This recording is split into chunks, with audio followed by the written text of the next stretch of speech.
Bismillahirrahmanirrahim. Assalamu alaikum.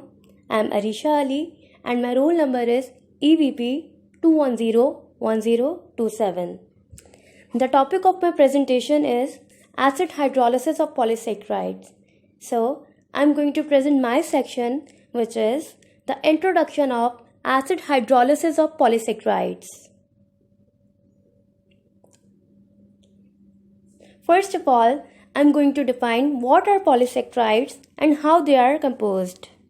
So, a long chain of complex polymeric carbohydrate whose molecules consist of a large number of simple sugar molecules bonded together by glycosidic linkage that can be decomposed by hydrolysis into two or more molecules of monosaccharides are called polysaccharides.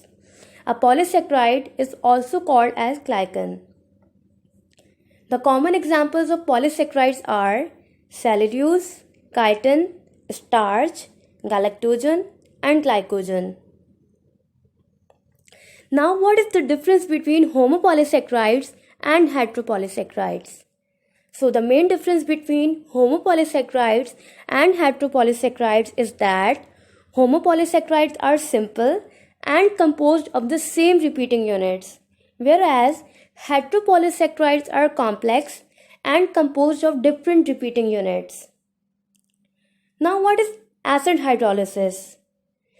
The acid hydrolysis is a hydrolytic process in which a protic acid is used to catalyze the cleavage of a chemical bond via nucleophilic substitution reaction with the addition of elements of water. Moving towards the next slide. Now, I am going to discuss the things which are required in this experiment. Number 1. Polysaccharide sample. Polysaccharides can be hydrolyzed under acidic conditions.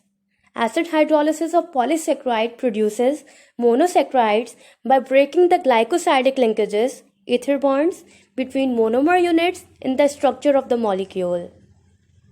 Number 2. Iodine sample. An iodine sample is used as an indicator test for the presence of starches, polysaccharides, in organic compounds. When a starch is present, the iodine changes from brown color to blue-black or purple color. Number 3. Distilled water. Hydrolysis reactions can be the reverse of a condensation reaction in which two molecules join together into a larger one and eject a water molecule. Thus, hydrolysis adds water to break down, whereas condensation builds up by removing water. Number 4. Hydrochloric acid. The versatility of hydrochloric acid allows it to be used in either liquid or vapor phase hydrolysis.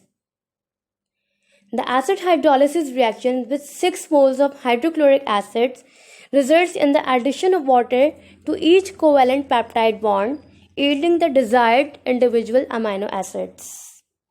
Number 5. Sodium carbonate.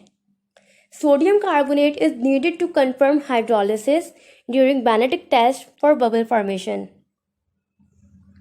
Number 6. Benedict reagent. Benedict's reagent detects the presence of aldehydes, alpha hydroxyketones, and hemiacids, including those that occur in certain ketoses. It is often used in place of Fehling solution to detect the presence of reducing sugars. A positive test with Benedict's reagent is shown by a color change from clear blue to brick red with a precipitate. Number 7. Burner. Burners are used to fix the location of the combustion reaction within a boiler or other device requiring heat from flames. Number 8. Boiling water bath. It is used to incubate samples in water at a constant temperature over a long period of time. It is also used to enable certain chemical reactions to occur at high temperature. Number 9. Test tube. Test tubes are widely used to handle the chemicals for qualitative experiments and assays. Their spherical bottom and vertical sides reduce mass loss when pouring, make them easier to wash out, and allow convenient monitoring of the contents. And the last one is test tube holder. It is used for holding a test tube in place when the tube is hot or should not be touched. That's all for my presentation. Thank you.